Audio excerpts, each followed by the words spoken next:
Andrew Perloff here for SI.com. AFC Championship game is set and some familiar faces will be playing in it. Peyton Manning and the Broncos take on Tom Brady and the Patriots. I'm joined by our own Chris Burke to preview the game. Now, Chris, is this typical Peyton Manning versus Belichick and Brady? Is it the same matchup we've been seeing for years? I mean, I think at this point we're pretty used to the hype and the expectations from this game.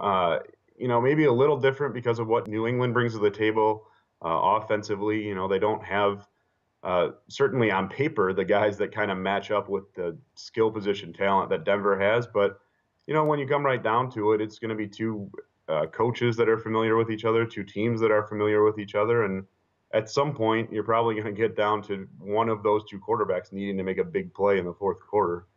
Well, you hit on something big there, the Patriots wide receivers. I mean, it's unbelievable how dinged up they are. If the Patriots get down by, say, 10 points or 14 points, I just don't see how this team can pass the ball.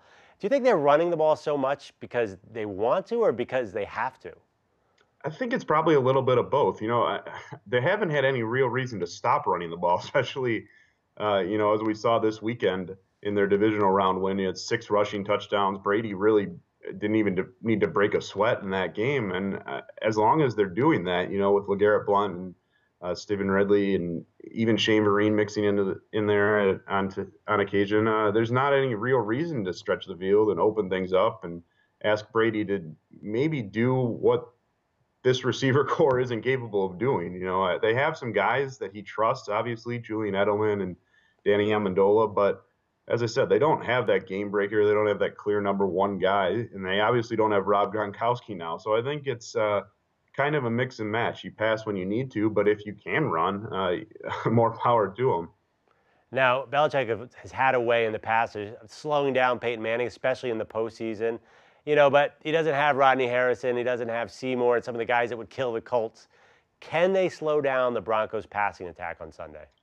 I think that the thing for them is that the secondary has been playing pretty well. And so that's where you draw confidence from. You hope that their pass rush, they were top 5 in sacks this year, and that's another surefire way to kind of make Manning make some mistakes, is to get him off his spots and get him moving around in the pocket. And they're certainly capable of doing that. And we've seen their cornerbacks, their safeties. It's not a sensationally talented collection of guys, but we've seen them make plays. So I think there is enough there on defense to at least hold the fort. They don't have to pitch a shutout. If you can keep that Denver offense to 24, 28 points, you'd like to think that Brady can match that and get you the win.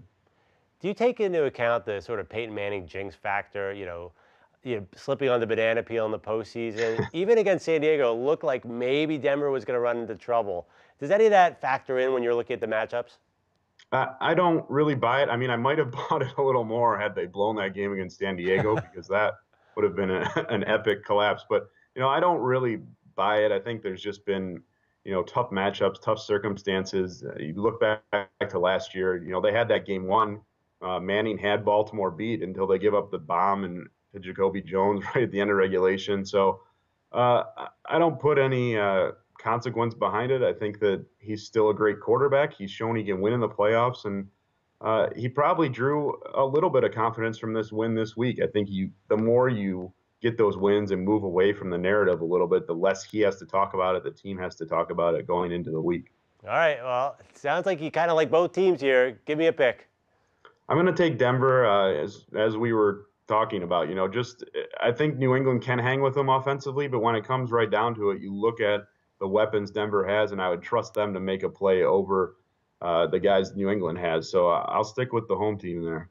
All right, Chris, thank you very much. I know we'll all be watching that game on Sunday. For Chris Burke, I'm Andrew Perloff for SI.com.